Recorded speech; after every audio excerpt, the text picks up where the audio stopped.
You might have heard that Vice President J.D. Vance made quite the admission this week. Watergate, you know Watergate, the massive political scandal that took down a sitting president, it wasn't even that bad. I'm actually fascinated by Nixon as a character in history. I think that his historical legacy is enjoying a bit of a renaissance, but I think deservedly so. As I joked with Robert backstage, if Watergate happened tomorrow, it would be like a 12-hour news story. Like, the idea that it would have taken down a presidency is crazy. And by the way, if you look at the story of how the deep state took down Richard Nixon, it's not all that different from what the same groups of people, the same institutions tried to do to Donald Trump in the first Trump administration. There is a parallel. Watergate would be like a 12-hour news story. You know what? The thing is, he's probably right.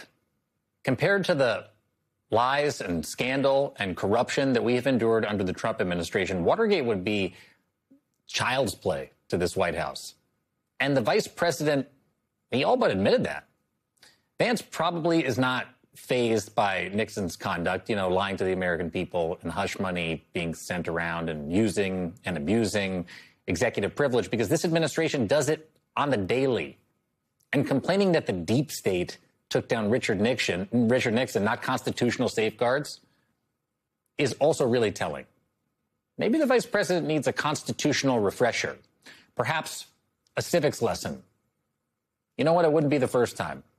During the 2024 vice presidential debate, J.D. Vance suggested that Kamala Harris, when she was serving as vice president, had just as much power to get things done as then President Biden.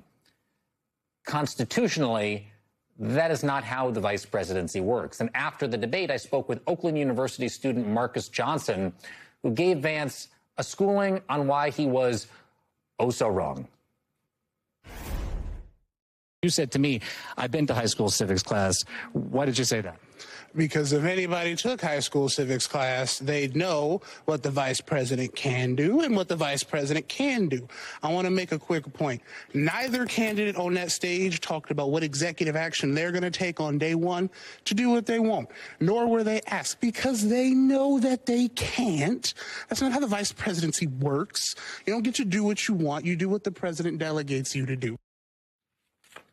Marcus Johnson, now a senior at Oakland University, joins me now. What's up, my friend? Great to see you. What's going on, Jacob? How you doing this morning or afternoon, I should say?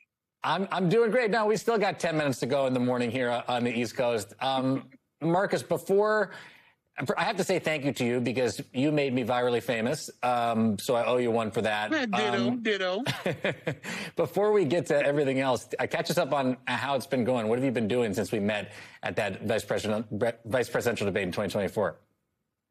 I've been doing a little bit of everything and a little bit of nothing all at the same time. Firstly, I'll say I'm pleased the network had the good sense to give you your own show. Thank you, Marcus. But thank you. I'll leave that there. But recently, I just finished up a term as student body president at Oakland University. Amazing. Which I did thoroughly enjoy. And I also just finished up a term as vice president of the Michigan College Democrats, which was a very good time. And I have about a bazillion other hats I'm wearing. I'm working with the Young Democrats of Michigan, the Oakland County Democratic Party. The list kind of goes on and on for me. They're all lucky to have you, Marcus. And I wonder, when you heard Vance's comments this week about Watergate, do you think he's in need of a history or a civics lesson yet again? You know, Jacob, it feels like every time I come on one of these shows to talk to you, I'm talking about that man saying something stupid. But as they say in Forrest Gump, stupid is as stupid does. I would honestly think, I would hope someone would remind him of what happened to his predecessor when the Watergate situation happened, because if I recall correctly, didn't Spiro Agnew have to resign the vice presidency amid many federal investigations?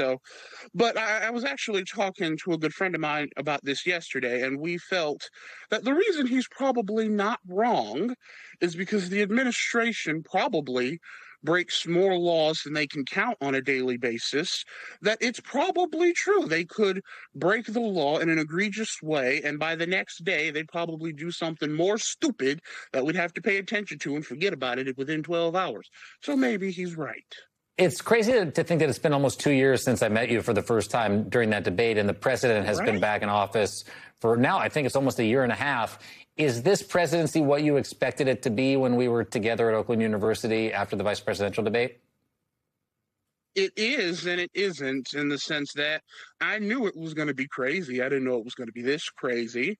I wasn't prepared for the president to hold affordable housing hostage over a bill nobody in his party wants to pass because they know they won't be able to win elections because of it, or to use federal agencies to marginalize and en masse rip people away from their communities and send them anywhere he could think of. No, I knew he was going to be on some mess. I didn't know it was going to be this much.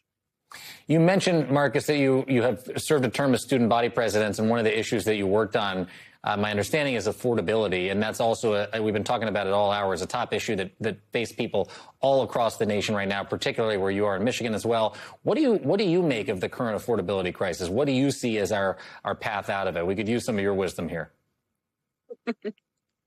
I think one of the things I would say is a good way out. I'll give you a quote from my grandpa before he passed. He used to tell me the quickest way out of a hole is to stop digging. So maybe if the lawmakers who are digging the holes took a moment to stop and actually get in touch with what their constituents are going through and why they're going through these issues, and maybe paid a little less attention to the folks lining their campaign coffers and actually talked to the people voting for them, I think we could get a lot done, truth be told. I think there are a lot of people watching right now that think you could get a lot done, Marcus Johnson, if you were in for office.